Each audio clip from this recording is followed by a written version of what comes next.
ये भाई साहब शुरू करते हैं हम लोग सीखना आयुर्वेदा को देसी भाषा में। आज भाई साहब हम लोग क्या सीखने वाले हैं?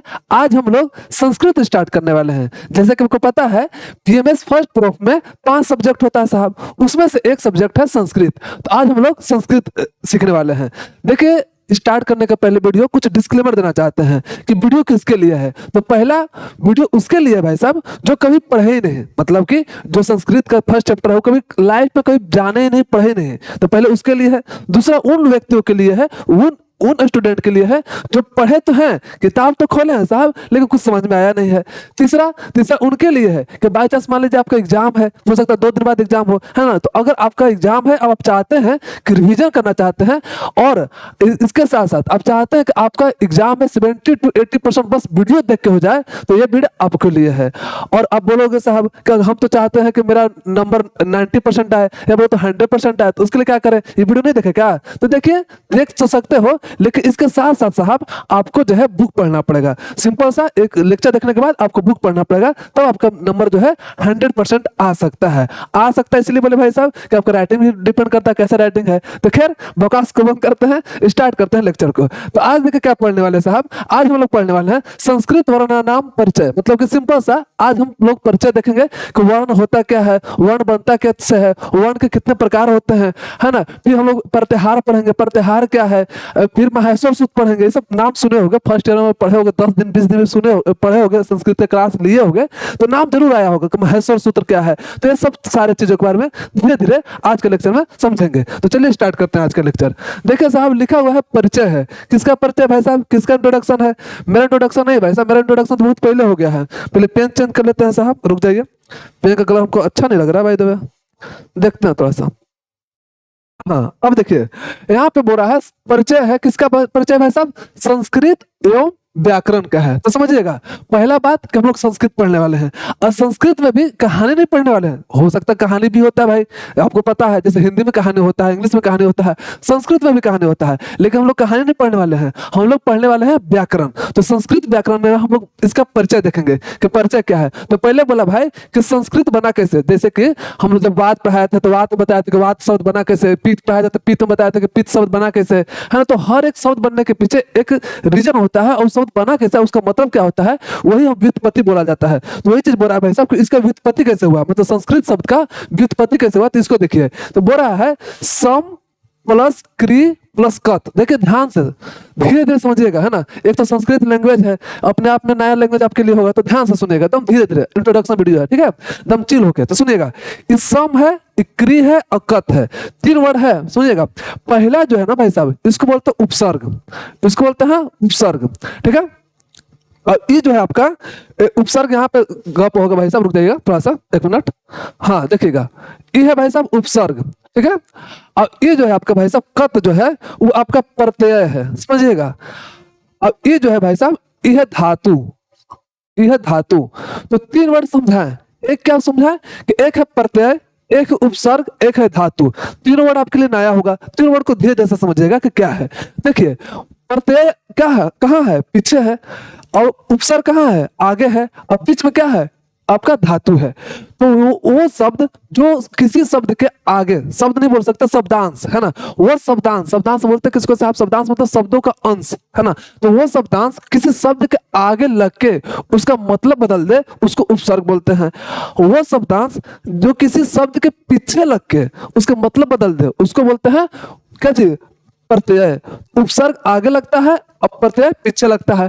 और क्री जो है ना भाई साहब धातु है। धातु का मतलब भाई साहब, धातु सिंपल सा समझो क्या कि ये होता है क्रिया। क्रिया मतलब करना, जैसे करना क्या है, क्रिया मतलब होता है करना, या फिर बोलो तो जाना, पढ़ना, लिखना, जहां पे ना लग जाए ना उसको बोलते हैं क्रिया। तो ये हो गया क्रिया है, मतलब बोलो तो धातु है। तो 3 वर्ड समझे, एक उपसर्ग समझे, एक प्रत्यय समझे, एक धातु समझे। अब बोलोगे कि आप एग्जाम्पल तो भाई साहब उपसर्ग कैसे होता है, तो देखो उपसर्ग का एक एग्जाम्पल देते हैं।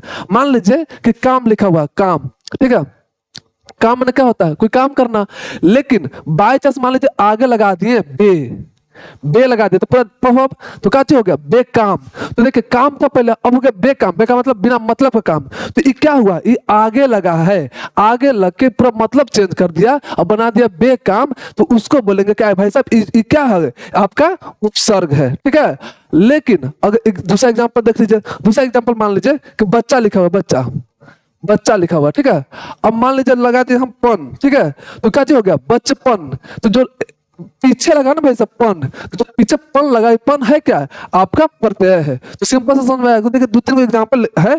पहला है कि बे प्लस काम लगे तो बेकार हो गया, है ना। देखिएगा थोड़ा सा अन प्लस पढ़, अनपढ़ हो गया। पढ़ में अन लगा दिया तो क्या हो गया, अनपढ़ हो गया। तो अन क्या है, आपका उपसर्ग है। उसी तरह से देखिए खबर, खबर मतलब क्या होता है, न्यूज होता है। लेकिन आगे लगा दे सु, तो हो गया सु खबर। तो सु मतलब अच्छा खबर। तो सु यहाँ पे क्या हो गया, उपसर्ग होगा। उसी तरह से आप देख पाओगे कि प्रत्यय पीछे लगता है और उसका मतलब चेंज करता है। तो आपको समझ में आ गया। फिर हम लोग धातु पढ़ेंगे, आगे जाकर पढ़ने वाले हैं धातु के बारे में बहुत अच्छा से। पढ़ धातु, लिख धातु बहुत अच्छा से पढ़ेंगे। अभी सिंपल से समझो कि धातु उसको बोलते हैं जो क्रिया है, हिंदी में क्रिया है। क्रिया क्या है भाई साहब, डूइंग टू वर्क, मतलब कुछ करने का काम जो है वही क्रिया है। जैसे पढ़ना, तो लिखना, जाना, ये सब क्या है, एक क्रिया है, एक एक्शन है। सिंपल सा एक्शन को ही बोलते हैं हम लोग क्रिया। तो ये चीज हम लोग समझ में आया कि भाई संस्कृत जो बना है सम क्रि अकत, मतलब सम जो उपसर्ग, क्रि जो है आपका धातु है, अकत जो है प्रत्यय है। अब बहुत अच्छा से समझ में आया होगा। अब उसी तरह से समझिए व्याकरण। देखिए व्याकरण कैसे बना है। तो व्याकरण का उत्पत्ति जो है भाई साहब वी प्लस आंग प्लस की प्लस ल्यूट। अब देखिए शुरुआत में जो लगा है आगे, तो ये क्या चीज होगा, उपसर्ग होगा, है ना। आंग क्या है भाई साहब, आंग कोई शब्द है। लेकिन क्रि क्या है, क्रि धातु है। जो बीच में था वो क्या था, धातु था। और ल्यूट क्या चीज हो गया, आपका प्रत्यय हो गया। तो अब बहुत अच्छा समझ में आएगा कि जो आगे है वो उपसर्ग है, बीच में है जो धातु है, और लास्ट में जो है वो क्या चीज है, आपका प्रत्यय है। समझ में आया। तो इस सबसे बना आपका कोई व्याकरण, जिसका मतलब क्या होगा भाई साहब। पहले तो आप समझाइए कि संस्कृत का मतलब क्या हो। संस्कृत का मतलब बताया नहीं। तो देखिए संस्कृत का मतलब जो व्युत्पत्ति था उसका मतलब ये है कि जिसका शुद्ध, परिकृष्ट और परिमार्जित और प्रतिष्ठित भाषा हो। सिंपल सा, इतना भारी भरकम मारो गोली। सिंपल सा समझो क्या भाई साहब कि एक तरह का ऐसा लैंग्वेज है जो साइंटिफिक है। साइंटिफिक मतलब बहुत सिस्टमेटिक है ना। ऐसे नहीं लिख दिया गया। ये संस्कृत जो है वर्ड है, या फिर बोलो तो संस्कृत जो लैंग्वेज है बहुत साइंटिफिक है। यहाँ आप थोड़ा सा रिसर्च करो, गूगल पर जाओगे तो आपको पता चलेगा कि कंप्यूटर प्रोग्रामिंग में भी संस्कृत भाषा का यूज किया जाता है। क्यों, क्योंकि बहुत साइंटिफिक है। आगे जब प्रत्याहार जब पढ़ेंगे साहब, हम लोग देखेंगे कि प्रत्याहार जो है बहुत सिस्टमेटिक तरीके से बनाया गया है। और प्रत्याहार से बहुत सारा हम लोग सूत्र जो है बना, और उस सूत्र से हम लोग बहुत सारी चीज व्याकरण में पढ़ते हैं। तो एक लाइन में बोलो तो संस्कृत जो है वो ऐसा है जो कि आपका सिस्टमेटिक लैंग्वेज है, उसी को बोला गया है संस्कृत। और व्याकरण क्या है भाई साहब, व्याकरण बोला है कि व्याकरीक्रियन्ते व्युत्पाद्यन्ते अनेन इति व्याकरण, मतलब कि जिसके द्वारा शब्दों की सही उत्पत्ति समझा जाए। अब कोई शब्द बना कैसे है, जैसे हम देखें व्युत्पत्ति, है ना, वात कैसे बना है, पित्त कैसे बना है, कोई भी शब्द कैसे बना है इसको बताएगा आपका व्याकरण बताएगा। तो एक सिस्टमेटिक तरीके से बता रहा है, तो इसी को हम लोग व्याकरण बोलते हैं। तो संस्कृत क्या है, व्याकरण क्या है, फिर ये एग्जाम में नहीं आएगा, बस इंट्रोडक्शन बता रहे हैं। तो ज्यादा चिल रख समझो। अभी के लिए बस 3 वर्ड समझाए हैं, ठीक ना। ये जो आप समझो, एक बात समझो, ये जो डिफिनेशन है ना भाई साहब, संस्कृत का डिफिनेशन, व्याकरण का डिफिनेशन कभी आएगा नहीं, लेकिन इंट्रोडक्शन वीडियो है इसलिए बताना पड़ रहा है। सिंपल सा अभी के लिए 3 वर्ड आपके लिए बहुत अच्छा चीज है। एक उपसर्ग जो अगवा लग के मतलब चेंज कर रहा था, एक होता प्रत्यय जो पीछे लग के मतलब चेंज कर रहा था, और एक होता धातु जो कि क्रिया है। तो 3 चीज आपको अगर समझ में आ गया होगा तो बहुत अच्छा है। अब आगे चलते हैं भाई साहब, ठीक है। देखिए बहुत अच्छा लिखा है, डू यू नो, मतलब लिखा क्या भाई साहब, आप क्या जानते हैं कि दुनिया को, रुकिए, संस्कृत को दुनिया की सबसे वैज्ञानिक भाषा माना जाता है।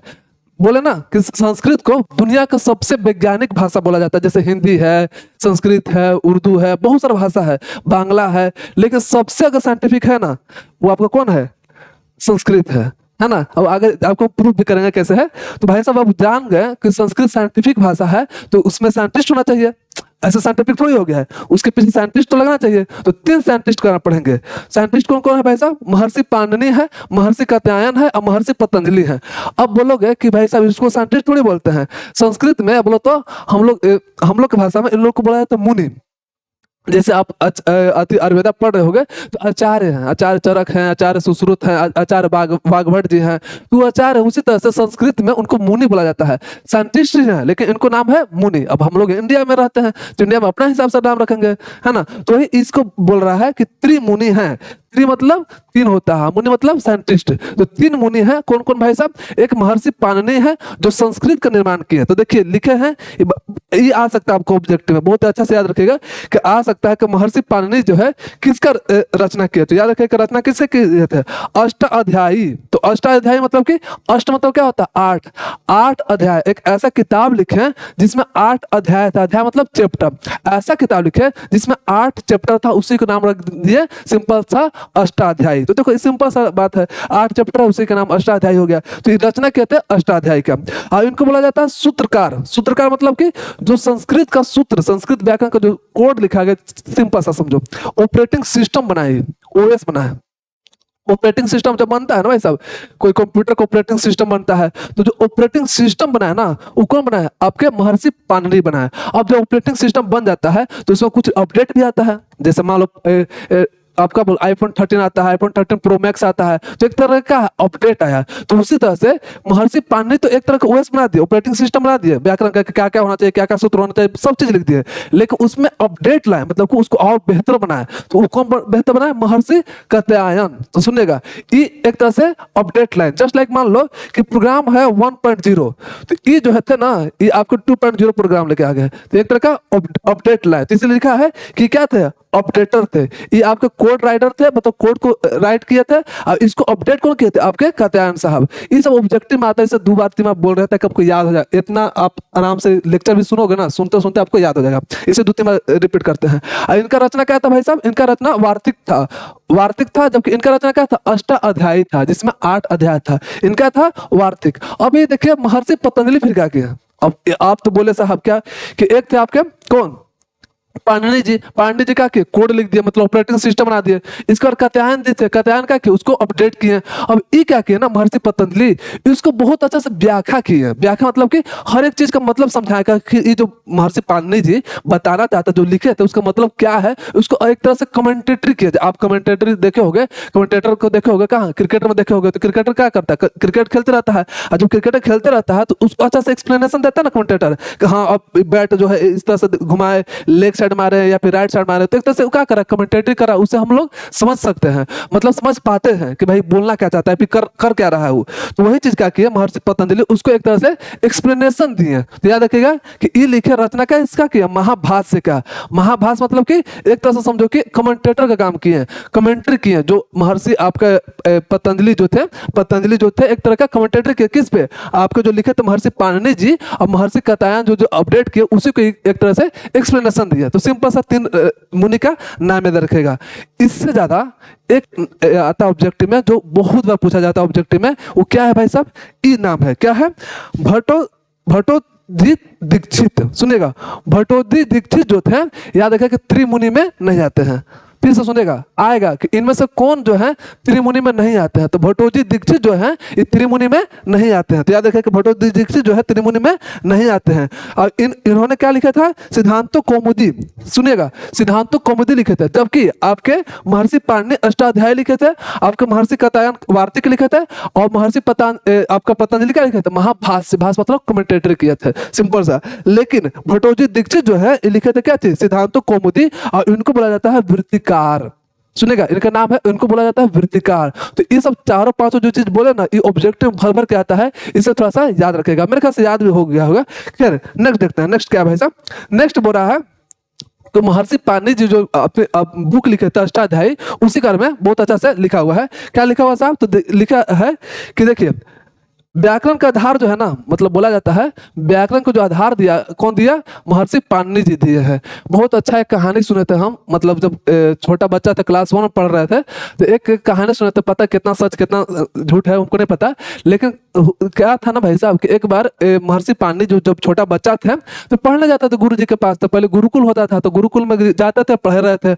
उस वक्त क्या हुआ ना, उस वक्त के अपने जो उनके गुरु थे सबका हाथ देख रहे थे कि भाई हाथ देखो, हाथ दिखाते तुम्हारा। तो जब उनका हाथ देखे ना, तो बोले ना कि पाणिनि तुम्हारा जो हाथ है ना, उसमें विद्या का रेखा है ही नहीं, मतलब तुम पढ़ ही नहीं सकते हो। तो महर्षि पांडे जो, महर्षि तो खैर उस वक्त नहीं बने थे, पांडे सिंपल से थे, इंसान थे, मतलब सिंपल आदमी थे।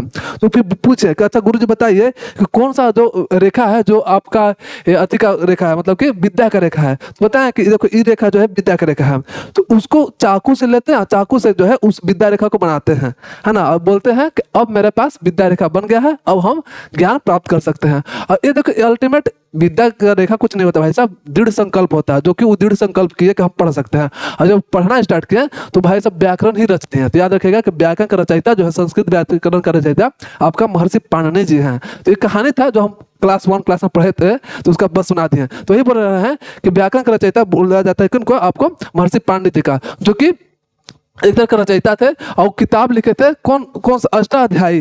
तो अष्टाध्यायी में कितना चैप्टर था, 8 चैप्टर था। तो ये बोल रहा है कि 8 चैप्टर था, हर एक चैप्टर में 4 पाद था, तो टोटल कितना पाद हो गया, तो 32 पाद हो गया। तो एग्जाम में आता है कि महर्षि पांडे जो लिखे थे उस किताब में कितना पाद था। तो याद रखिएगा प्रत्येक चैप्टर में 4 पाद था, और एक चैप्टर कितना चैप्टर था टोटल 8, तो 8 × 4 कितना हो गया, 32 हो गया। तो 32 जो है टोटल पाद था। दूसरी बात कि सूत्र, मतलब कि आपको पता ही है कि जितना भी महर्षि थे उस सूत्र के फॉर्म में लिखते थे, जो भी बात बोलते थे आपके सूत्र के फॉर्म में लिखते थे। फोकस है ना साहब, हाँ। तो सूत्र के फॉर्म में लिखते थे, तो सूत्र टोटल था लगभग 4000। बताओ कितना सारा सूत्र लिखे थे। व्याकरण में मतलब कि व्यंजन क्या होता है, स्वर क्या होता है, अलग अलग अपना सूत्र लिखे थे। तो ये बोला कि लगभग 4000 सूत्र लिखे थे। अगर पूरा एग्जैक्ट बताया जाए तो लिखा हुआ कुछ 3978, इतना जो है सूत्र आपके महर्षि पांडे जी लिखे थे। तो ये सब टर्मोलॉजी याद रखेगा एक तरह से, या फिर बोलो तो एक तरह से जीके जैसे याद रखेगा कि कितना सूत्र लिखे थे, कितना अध्याय था, कितना पाद था। तो आप अगर सुनोगे ध्यान से तो याद हो जाएगा। फिर इसके बाद आता है एक बहुत अच्छा एग्जाम फेवरेट है भाई साहब, जो एग्जाम में आ सकता है, ध्यान दीजिएगा। क्या है भाई साहब कि प्रथम सूत्र, जैसे कि टोटल सूत्र कितना लिखे थे 4000, तो आ सकता है कि इनका प्रथम सूत्र कौन था और लास्ट सूत्र कौन था। हाँ, तो याद रखिएगा कि प्रथम जो सूत्र था ये था वृद्धियादेश। देखिएगा वृद्धियादेश जो है इनका प्रथम सूत्र था, लेकिन अंतिम सूत्र जो था इनका अ था। अब क्या है उसको जाने डिटेल में जाने की जरूरत नहीं है, सिंपल सा समझिएगा कि आपका प्रथम सूत्र यह था और लास्ट सूत्र आपका अ था। तो ये ऑब्जेक्टिव में आ सकता है। तो हम बताते जा रहे हैं कि कहाँ कहाँ ऑब्जेक्टिव में आ सकता है, तो ध्यान से देखते जाइए। अब फिर देखिए क्या बोल रहा है भाई, कब हम लोग पढ़ने वाले वर्ण, वर्णमाला। अब समझो कि वर्ण होता क्या है, तो देखो समझो थोड़ा सा, देखो क्या है। अब देखो वर्ण क्या होता है ना, जैसे अ, आ, ये सब वर्ण है, और वर्ण से मिलकर बनता है शब्द। वर्ण से बहुत सारा वर्ण से मिलकर बनता है शब्द, ठीक है। वर्ण से मिलकर बनता है शब्द, और शब्द बहुत सारा मिलकर मिलकर क्या बनता है, एक समझो तो वाक्य बनता है। जैसे सिंपल सा मान लो कि जैसे ये अ है, ठीक है, जैसे आ है, आ क्या है, एक वर्ण है, और म क्या है, एक वर्ण है। हम लोग आगे पढ़ेंगे कि एक स्वर वर्ण होता है, एक व्यंजन वर्ण होता है। तो स्वर वर्ण है और व्यंजन वर्ण है, तभी मत जाओ उसमें, सिंपल सा समझो क्या कि वर्ण है, अ आ इ उ सब जितना भी है वर्ण है। क ख ग घ च च ज, जब बचपन में पढ़े थे ना वो सब क्या था, वर्ण था। तो अभी दूसरी बात क्या, एक और बात याद रखिएगा कि अगर साउंड का वैल्यू ज्यादा होगा तो ईयरबड लगा लो, या है या फिर से थोड़ा कम कर लो, तो कोई सुनेगा तो कहेगा कि आ भाई ये क्या पढ़ने लगा भाई, ये आ ये पढ़ने रहा है, क ख ग घ च च ज ये पढ़ रहा है ना। तो सब मजाक उड़ा देगा, इसलिए आप ईयरबड लगा लो, है ना। उसको क्या पता भाई साहब कि यही सबसे आगे हम लोग संस्कृत जब जानेंगे तो बहुत अच्छा से डिकोड कर पाएंगे। क्या जो आपका आयुर्वेदा है उसका बहुत सारा क्या है, सूत्र है, सूत्र मतलब कि बहुत सारा श्लोक है, श्लोक हम डिकोड करना सीखेंगे। अगर आप इस संस्कृत को बहुत अच्छा से लेक्चर, पूरा अच्छा से लेक्चर को कंप्लीट करते हो, जितना भी पढ़ाने वाले हैं 8-9 चैप्टर जो भी पढ़ाएंगे वो पूरा चैप्टर को पढ़ते हो, तो आपको संस्कृत में जितना भी श्लोक है ना भाई साहब उसको डिकोड करना सीख जाओगे। तो इसलिए थोड़ा सा जो साउंड होगा, साउंड हिसाब से अपना मैनेज कर लेना, है ना। इतना कम मत कर लेना कि सुनाई ना दे। तो हम क्या बता रहे थे भाई साहब कि आ जो है ना आपका वर्ण है, म क्या है, वर्ण है। हम क्या बोले, वर्ण मिलकर क्या बनता है, शब्द बनता है। तो आ और म बन गया तो क्या बन गया, आम बन गया। तो ये जो आम है ना भाई साहब ये क्या है, शब्द है। अब उसी तरह से मान लीजिए इरा, र में अका लगा तो रा हो गया, अब म ये कोई चीज है, इस शब्द है, और दोनों मिल गया तो क्या बन गया, राम बन गया, ठीक है। तो अब मान लीजिए खा, अब तो ये सब क्या है, ये सब सब शब्द है, अब मिलकर बन गया खाता, या फिर खाता लगा दो तो खाता, ठीक है। अब है ये भी क्या है, आपका वर्ण है। तो एक तरह से वर्ण मिला के हम बना दिए शब्द। तो देखिए ये आपका शब्द हो गया, ये आपका शब्द हो गया, ये आपका शब्द हो गया। अब चूल्हे को मिला दो तो एक वाक हो जाएगा। कैसे वो वाक हो जाएगा भाई साहब, राम आम खाता है, समझिएगा, राम आम खाता है। ये जो है ना भाई साहब, ये क्या है? वाक्य है। यही चीज बोले थे कि वर्ण से मिलकर शब्द बनता है और शब्द से मिलकर वाक्य बनता है। तो ये चीज हम लोग समझ गए भाई कि वाक्य बनता है भाई साहब, ये सब शब्द से मिलकर बन करता है। अब समझिएगा थोड़ा सा ध्यान से आगे। आगे क्या समझिएगा साहब? तो हम लोग देखेंगे कि वर्ण कितने प्रकार के होते हैं। वर्ण तो समझ में आ गया कि वर्ण क्या है, क ख ग अंग हो गया, आ ई हो गया, ये सब वर्ण हो गया, ठीक ना। और वर्ण से मिलकर बनता है आपका शब्द और शब्द से मिलकर बनता है आपका वाक्य। तो इतना तो समझ में आ गया। तो हम लोग देखेंगे कि वर्ण कितने प्रकार के होते हैं। तो फर्स्ट बोला है कि एक है स्वर वर्ण, दूसरा है व्यंजन वर्ण, है ना, तीसरा है प्लुत वर्ण। तो हम लोग आगे पढ़ेंगे तो अभी सिंपल से समझो कि स्वर वर्ण बोलते किसको है। स्वर वर्ण उसको बोलते हैं भाई साहब जो इंडिपेंडेंट हो, आपके जैसा किसी पे डिपेंडेंट नहीं हो, इंडिपेंडेंट हो, उसको बोलते हैं आपका स्वर वर्ण। तो वही बोल रहा है परिभाषा में, कहते बोला भाई साहब स्वयं राजयन्ते इति स्वरा, मतलब जो बिना किसी सहायता से बोला जाए उसको क्या बोलते हैं? स्वर बोलते हैं। जैसे क बोलो आप, क, तो क बोल के देखो, देखो इस चैप्टर में जो भी बात करेंगे ना, बोलेंगे कि बोल के देखो, तो बोल के जरूर देखिएगा, है ना, ताकि आप उसको फील करो। क्योंकि हम बताए हैं कि साइंटिफिक है तो हर चीज के पीछे साइंटिफिक बदल लॉजिक होना चाहिए। तो लॉजिक है, आप बोल के देखो थोड़ा सा। क, तो उसमें क्या रहा अ, है ना, लेकिन अ जब बोल रहे तो अ ही आ रहा है, लेकिन क जब बोल रहे हो तो उसमें अ छिपा हुआ है। तो क्या हुआ, जो क बोल रहे हो उसमें अ छिपा हुआ, मतलब अ के हेल्प से क बोल पा रहे हैं। लेकिन जब अ बोल रहे हैं तो ये किसी पर डिपेंडेंट नहीं है, वो अपने आप में अकम्प्लीट है। तो वही बोल रहा है जो किसी पर सहायता से ना बोला जाए उसको बोलते हैं स्वर बोलते हैं, ठीक है। तो वैसे बोल रहे हैं कि भाई स्वर कितने प्रकार का होता है? तो बोल रहा है कि 3 प्रकार का होता है। पहला ह्रस्व, दूसरा दीर्घ और तीसरा है प्लुत। सुनेगा फिर से, पहला है ह्रस्व, दूसरा है दीर्घ और तीसरा है प्लुत। तो ह्रस्व स्वर किसको बोलते हैं? तो बोल क्या रहा है भाई साहब, लिखा हुआ है जिसमें 1 मात्रा का समय हो, जिसमें 2 मात्रा का समय हो और जिसमें 3 मात्रा का समय हो। अब बोले कि रट ले क्या? तो नहीं रटिए नहीं, समझिए थोड़ा सा। 1 मात्रा मतलब मात्रा है, जैसे ई जो है ना भाई साहब, अ ई उ री लरी, ये सब क्या है? मात्रा है। अब इसमें देखिए ये भी 2 मात्रा, देखिए एक ई मात्रा एक अकार आ गया ना, जैसे देखिए ध्यान से लॉजिक से सुनेगा।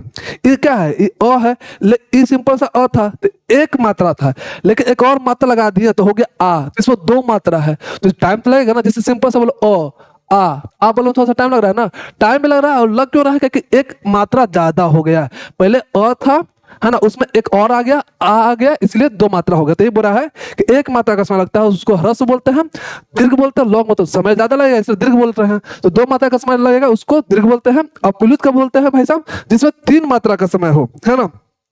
प्लुत का एग्जांपल से समझो सिंपल सा, जैसे हम लोग बोलते हैं किसी को दूर कोई रहता है, ठीक है, कोई दूर है तो उसको हम जब पुकारते हैं जैसे बोलते हैं राम, सिंपल सा क्या था? राम था, समझेगा, सिंपल सा था राम, लेकिन उसमें आ एक्स्ट्रा आ गया। देखिए अगर कोई दूर है तो बोलेगा ना, जैसे राम किसी का नाम है दूर है तो बोलेगा ना राम, तो देखो आ गया ना एक्स्ट्रा। तो एक्स्ट्रा जो आ रहा है ना वो क्यों आ रहा है भाई साहब कि एक तरह का हमको दिख नहीं रहा, लेकिन जब दूर की कोई चीज बुलाते हैं तो वो जो एक्स्ट्रा आ रहा है उसी की वजह से इसका नाम है प्लुत। यहाँ पे 3 मात्रा आ गया, पहले रा था, पहले म था, उसमें आ गया, तो एक तरह का 3 मात्रा का हो गया। तो ये बोल रहा है कि 3 मात्रा का समय लगता है उसको आप बोलते हैं प्लुत। जैसे ओम में देखो, हम ओम ओम में कहते सिंपल ओ अम है, लेकिन जब बोलोगे ओम तो देखो इसका हुआ कि ओ एक्स्ट्रा लगा इसमें, है ना, तो ओ जो है एक्स्ट्रा लग रहा है, टाइम ज्यादा लग रहा है, तो इसलिए बोल रहा है कि इसको प्लुत बोलते हैं। तो सिंपल सा समझेगा कि प्लुत उसको बोलते हैं जब दूर के किसी चीज को बुलाते हैं, है ना, जोर से चिल्ला के बोलते हैं, उसमें जो टाइम लगता है ज्यादा लगता है, और ज्यादा टाइम लगता है इसलिए इसको हम लोग प्लुत बोलते हैं। तो 3 चीज पढ़े, एक ह्रस्व पढ़े, दूसरा दीर्घ पढ़े और तीसरा आप प्लुत पढ़े। अब नेक्स्ट देखते भाई साहब क्या है। अब क्या भाई साहब कि व्यंजन, हम लोग स्वर वर्ण तो पढ़ लिए कि स्वर वर्ण कितना होता है? 3 तरह का होता है। एक कौन होता है भाई साहब? अब कौन था? ह्रस्व था, फिर दीर्घ था और एक प्लुत था। अब हम लोग पढ़ेंगे व्यंजन। व्यंजन क्या होता है? व्यंजन क ख ग घ छ छ छ जो था ना वो सब व्यंजन है ना। अब व्यंजन जो होता है उस स्वर के हेल्प से बोला जाता है, जैसे क बोला तो उसमें अ आ जा रहा है तो वो आपका स्वर के हेल्प से बोला जाता है। तो ये चीज बोला है। अब देखिए एक और चीज टर्मोलॉजी था, थोड़ा सा ध्यान से देखिएगा। यहाँ देखिए अच लिखा हुआ है, यहाँ लिखा हुआ अच और यहाँ लिखा हुआ है आपका हल। ये है क्या? ये प्रत्याहार है। जब प्रत्याहार बताएंगे ना तो आपको समझ में आएगा, तो थोड़ा सा पैसेंस रखो, इसी लेक्चर में पढ़ाएंगे। तो ये देखिए अच है, यहाँ पर हल है। ये है क्या? जब प्रत्याहार बताएंगे तो फिर दोबारा आएंगे, तो ध्यान से सुनेगा। तो ये हम लोग देखे क्या कि व्यंजन क्या है भाई साहब कि आपका जो है स्वर के हेल्प से बोला जाता है, उसको बोला जाता है हम लोग व्यंजन बोलते हैं। उसमें से बोल रहा है कि एक है स्पर्श व्यंजन, फिर अंतस्थ व्यंजन और फिर उसमें व्यंजन, और एक है अयोग वाह। सुनिएगा, इत एक आपको तो नाम याद होना ही चाहिए, इसके साथ साथ आपको मतलब भी समझ में आना चाहिए कि स्पर्श व्यंजन का नाम स्पर्श क्यों है ना, अंतस्थ व्यंजन का नाम अंतस्थ क्यों है ना, फिर उष्म व्यंजन का नाम उष्म क्यों है। तो बहुत लॉजिक है, हम बता रहे हैं बाबा साइंटिफिक है तो लॉजिक तो होना चाहिए। तो देखो लॉजिक कैसे हम बोल रहा है, स्पर्श, स्पर्श मतलब कि स्पर्श करे, जो आप देखो आपको पता है कि जीवा से बोलते हो उठ से बोलते हो है ना, तो जीवा अगर माउथ मतलब कि मुंह के कोई भाग में टच करे बोलने में तो उसको बोलते हैं स्पर्श व्यंजन। सुनेगा, जैसे क बोलने में, ख बोलने में है ना, इस सब बोलने में जीभ जो होता है कहीं ना कहीं टच करता है आपको माउथ को, इसीलिए इसको नाम कहाँ रखा गया है, स्पर्श व्यंजन में रखा गया है। और स्पर्श व्यंजन टोटल आपका कितना होता है, 25 वर्ण होता है। तो ये याद रखिएगा कि आपका स्पर्श व्यंजन कितना होता है, 25 होता है। कहाँ से कहाँ तक होता है भाई साहब, क से लेके म तक होता है ना। यहाँ से लिखा क च ट त प वर्ग। भाई वर्ग क्या होता है, वर्ग मतलब क्लास, जैसे हम बोलेंगे क वर्ग है ना, तो क वर्ग मतलब भाई साहब क का जितना भी वर्ग में आता है, जैसे क ख ग घ अंग, तो समझिएगा ये किसका घर है, ये पूरा घर है ना। चाचा जी यहाँ वाला घर हो गया, तो ये पूरा घर है, ये घर किसका है, जो फर्स्ट पार्टनर होगा, फर्स्ट पार्टनर बोल रहे हैं, फर्स्ट मेंबर होगा, उसी का नाम पूरा घर रख देते हैं। तो फर्स्ट कौन है, क है, तो इसलिए इसको नाम रख दे क वर्ग।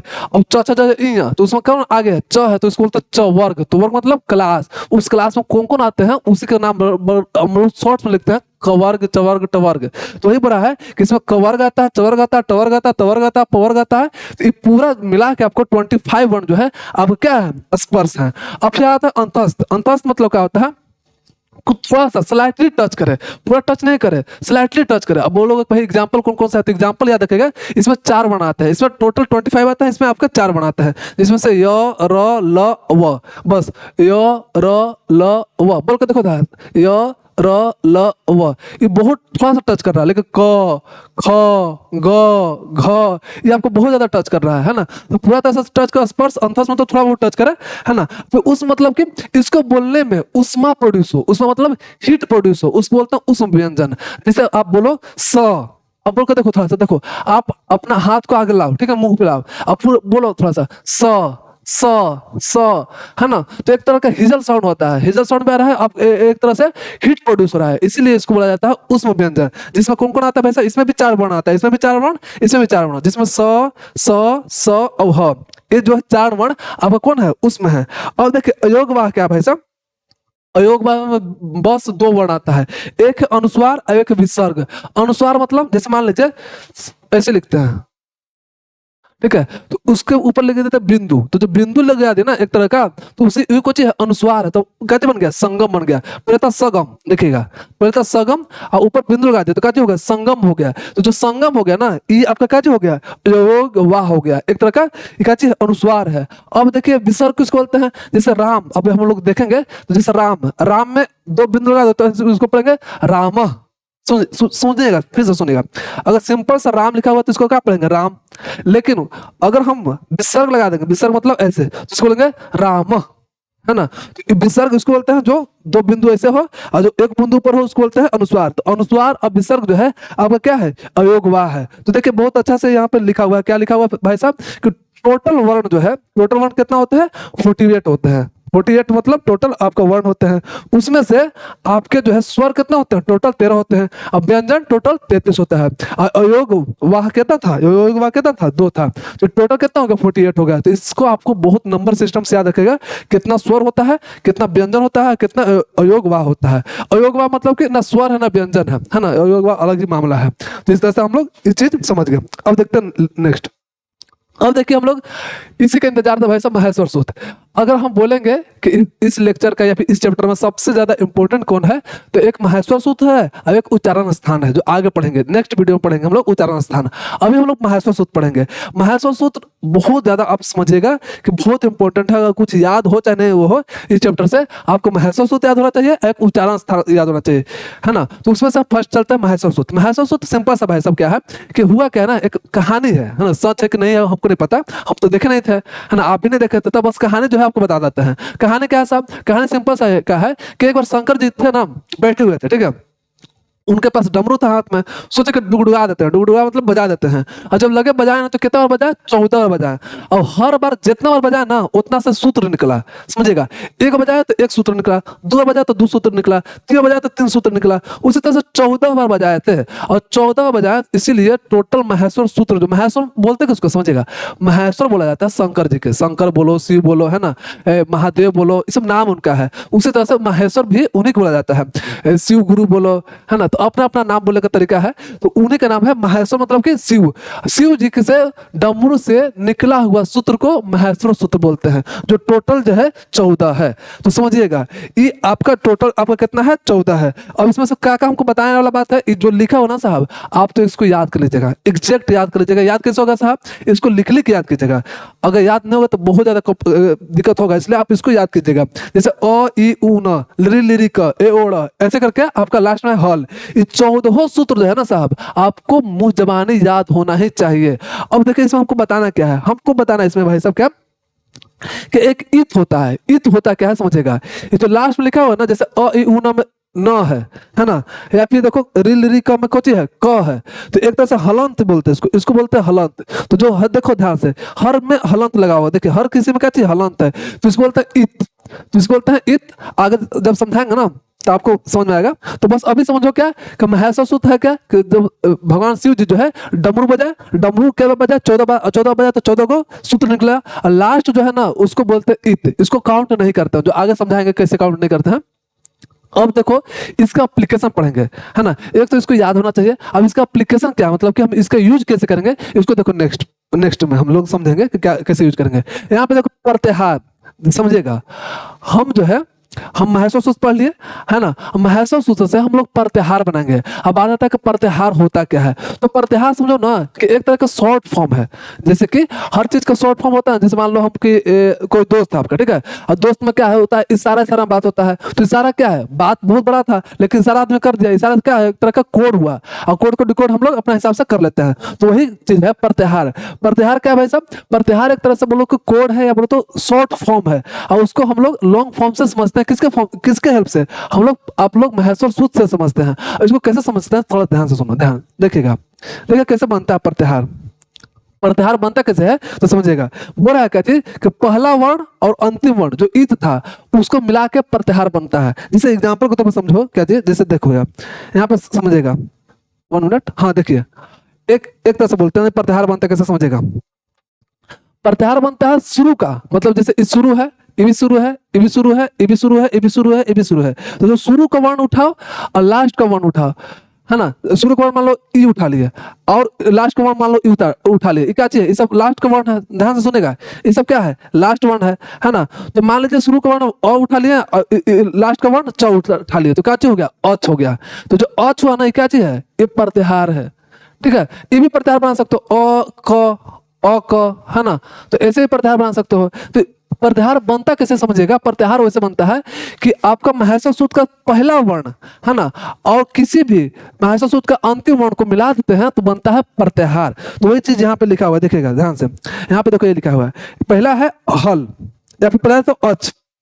समझिएगा कि अच जो है, अच क्या है, आपका प्रत्याहार है। हल क्या है, एक प्रत्याहार है। यण क्या है, एक प्रत्याहार है। और सल क्या है, एक प्रत्याहार है। प्रत्याहार बना कैसे, तो बोला कि पहला वर्ण उठाएंगे और अंतिम ईत, जो बताया था ना कि लास्ट में सब जो लास्ट में था उसका क्या था, बोलते थे हम ईत बोलते थे। तो अंतिम का ईत उठाएंगे, तो इससे जो बना ना कोड नेम, उसको बोलते हैं आप क्या, आप बोलते हो प्रत्याहार। अब बोलो कि समझ में कुछ नहीं आ रहा है, अब बोलना क्या चाहते हो, तो समझो एक लाइन में।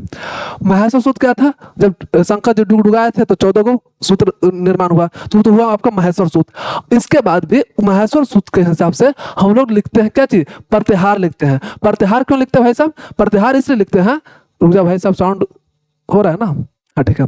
हाँ, प्रत्याहार इसलिए लिखते हैं क्योंकि वो एक तरह का कोड लिखना होता है। जैसे मान लीजिए कि जो महर्षि पाणिनि जो जी है लिखना चाह रहे थे, जैसे हम समझाते हैं, देखिए अच में बोल रहा है कि अच प्रत्याहार में बताएंगे महर्षि पाणिनि जी क्या चाहते थे कि अच प्रत्याहार में सभी स्वर आते हैं, समझेगा। देखिएगा तो लॉजिकल है, देखिए 1 मिनट, हाँ 1 मिनट रुक जाओ भाई। हाँ ये देखो अच प्रत्याहार, अ और च, यहाँ से देखिए अच प्रत्याहार में कुछ कुछ आ रहा है, अ आ रहा है, ई आ रहा है, उ आ रहा है, फिर लिरी आ रहा है, री आ रहा है, लिरी आ रहा है, ए आ रहा है। 1 मिनट, भाई कहाँ चला गया, हाँ, ए आ रहा है, ओ आ रहा है, फिर ए आ रहा है, ओ आ रहा है, इस सारा जितना भी है ना आपका अ से लेके च तक जितना भी है, तो ध्यान से देखो सबके सब स्वर है। तो एक तरह से स्वर को लिखने का तरीका क्या था, अब स्वर कितना था, टोटल 13 होता था। अब हम मान लो कि हम 13 बार बार लिख रहे हैं, है ना, अ आ यू लिख रहे हैं, सिंपल सा एक क्या बोल अच बोल दिए, है ना। तो एक तरह से क्या हुआ कि हमको पूरा ना लिखना पड़े, इसलिए एक तरह का प्रत्याहार बनाए जो कि नाम था अच प्रत्याहार। तो अच प्रत्याहार में अ से लेकर च में पूरा मिला के आपका कौन आ गया, स्वर वर्ण आ गया। तो देखो ये चीज लिखा है आपका यहाँ पे कि अच प्रत्याहार में सभी क्या है, स्वर हैं। तो एक तरह से क्या हुआ कि हमको बार बार उसको अ आ ई उ नहीं लिखना पड़ रहा है, सिंपल से बोल देंगे अच। अच मैंने क्या, अगर कोई बोलेगा कि अच, तो अच मैंने क्या हुआ, आपका स्वर हो गया। अब यही चीज देखो यहाँ पे लिखा हुआ था, ध्यान से देखो, हम बताते हैं कि बताएंगे आपको। तो देखो यहाँ पे लिखा हुआ है, अगर आपको ध्यान हो तो देखो यहाँ पे लिखा हुआ क्या चीज, देखिएगा ध्यान से, ये अच लिखा हुआ है ना, तो अच मैंने क्या कि अ था और लास्ट का च था, तो इस दोनों के बीच में जितना भी वर्ण है ना वो कोची है, आपका स्वर है, इसलिए स्वर वर्ण को सिंपल से लिख दिया अच। तो अच से समझ में आ गया कि जितना 13 था वो आपका डिनोट हो गया। तो इसलिए इसका फायदा है भाई साहब, किसका, आपका प्रत्याहार का। अब देखिएगा ध्यान से, फिर क्या चीज है, फिर देखिए है हल। हल में कहा से भाई, हल कैसे बना, तो देखिएगा हल, तो ह यहाँ देखिए ह कहाँ है, देखिएगा ह यहाँ है, अल्लाह कहाँ है, यहाँ है, तो ह यहाँ है, देखिए ध्यान से थोड़ा सा, ह आपका यहाँ है, अल्लाह आपका यहाँ है।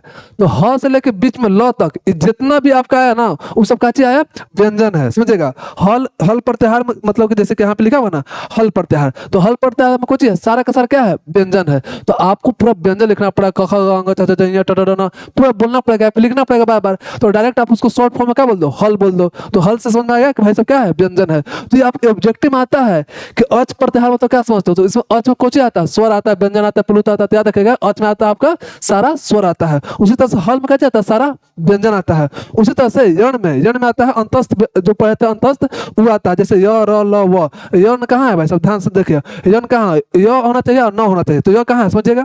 यण यण खोजिए किधर है, तो आप इसको खोजिएगा यण, तो उस तरह से यण मिलेगा। तो यण में क्या है भाई साहब, य र ल व। और सल प्रत्याहार, सल प्रत्याहार मतलब स शुरू के लास्ट का ल। तो ये टोटल जो है आपका सल में कुछ आता है, वो आपका उसमें आता है, जैसे जैसे कि स ह, जो स ह है, या बाबा स ह ना लिखे, इससे बढ़िया आप लिख दो सल प्रत्याहार। तो एक तरह से ये हम जो है कोड बनाते हैं। तो वही चीज बोल रहा है, एग्जाम्पल में बोल रहा है कि जैसे अ है, सूत्र में फर्स्ट में ले लिए, सूत्र नंबर फर्स्ट से अ ले लिया, ठीक ना, और च सूत्र नंबर 4 से ले लिया, सूत्र नंबर 4 कहाँ है, यहाँ है, च ले लिया, तो ये क्या हो गया, अच हो गया। तो अच में हम एक तरह का प्रत्याहार बना दें, तो प्रत्याहार बनाना आपको लगता है मेरे ख्याल से आ गया होगा, ठीक है। अब देखिए नेक्स्ट, नेक्स्ट क्या है भाई साहब, नेक्स्ट है हम लोग उच्चारण स्थान, जो कि हम लोग नेक्स्ट वीडियो में हम लोग पढ़ेंगे। और हम लोग आज क्या क्या पढ़े भाई साहब, हम लोग पहले पढ़े वर्ण क्या है, मतलब इसके पहले पढ़े संस्कृत क्या है ना, संस्कृत का मतलब क्या है। हम तो सब पढ़े, तो उपसर्ग होता है, आपका उपसर्ग होता है, और एक होता है आपका प्रत्यय होता है, और बीच में जो होता है धातु होता है। इसके बाद हम लोग देखे वर्णमाला क्या है, वर्ण कितने प्रकार के होते हैं, तो स्वर पढ़े थे, व्यंजन पढ़े थे, उसमें स्वर में कितने प्रकार के होते हैं, व्यंजन कितने प्रकार के होते हैं, बहुत अच्छे से हम लोग आज के लेक्चर में देखे। लास्ट में देखे